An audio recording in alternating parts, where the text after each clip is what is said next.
What is going on, fight fans? Guess what? I actually sat down and watched the fight. It has been a few weeks since I've been able to catch a fight.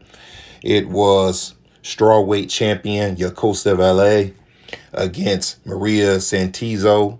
It was Yokasta by unanimous decision. Let me start out with my pros and my cons. Let me start out with Yoka Valle first. The pros would be she had very good head movement, very good upper body movement. She was slipping punches. She was ducking punches. She had pretty good foot movement. And the number one thing she did was counter punching. She was landing that right hand pretty much all night as Santizo was coming in pretty much in a straight line with her head straight on that line. And she did a pretty good job.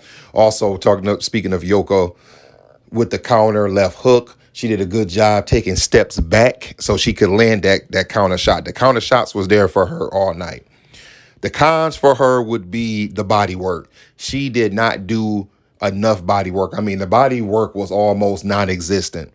I'd have liked to see more body work, which could have got Maria to bring her hands down more, and maybe she even could have got a knockdown and hit her a lot more. Let's move over to Santizo's. The pros would be she throws a lot of punches. If you've seen her fight, that's generally how she fights. She throws a lot of punches. Volume punches is pretty much her offense. And I'm going to give her a pro for her chin. I saw the fight against Senicia Estrada when she got knocked down brutally twice. She didn't get knocked down at all in this fight. The woman showed that she has a strong chin. As for the cons, I didn't like the fact that she kept walking into those shots. She was getting countered early in the fight, and she just never did anything to adjust. She just kept walking into those shots. She didn't try to walk down with her hands up. She would come in with her left hand low, and she would just eat right hands.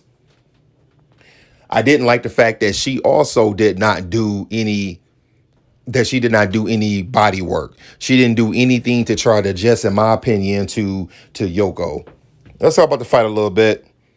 It was a pretty entertaining fight. It was pretty much, in my opinion, Yoka Valle, the whole fight. Like I said earlier, with her counter punching, with her slipping of punches, I thought that she did a very good job working her game plan. She didn't seem phased at all, and she seemed focused on what was at hand, and that was the woman in front of her. And at that time, she wasn't looking at things that were going to come in the future. So we get to the end of the fight.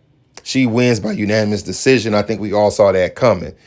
Now that the fight is over, we all know what's going to happen. Maybe not exactly next, because she mentioned in the post-fight interview that she's going to fight November the 4th at home.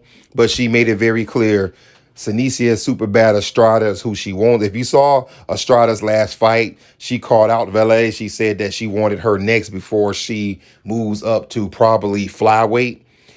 And it looks like we will get that fight. Yoka said that what she wants is for Estrada to go ahead and heal first and get back to 100%, get back to being healthy, and then they can talk about that fight. Now, who she's going to fight in November, I have no idea. I'm assuming it's probably going to be a tune-up, warm-up fight just to keep her going, because I'm assuming that she's hoping to maybe fight Estrada, I'm going to say early 2024. All right, fight fans, it was good to talk to you all again. It's like I said, I've been busy on a lot of these weekends, so I have not actually sat down and watched any boxing. But I did happen to catch this fight. What did you think about the fight? Were you entertained? Was it something that happened in the fight that you saw that I didn't?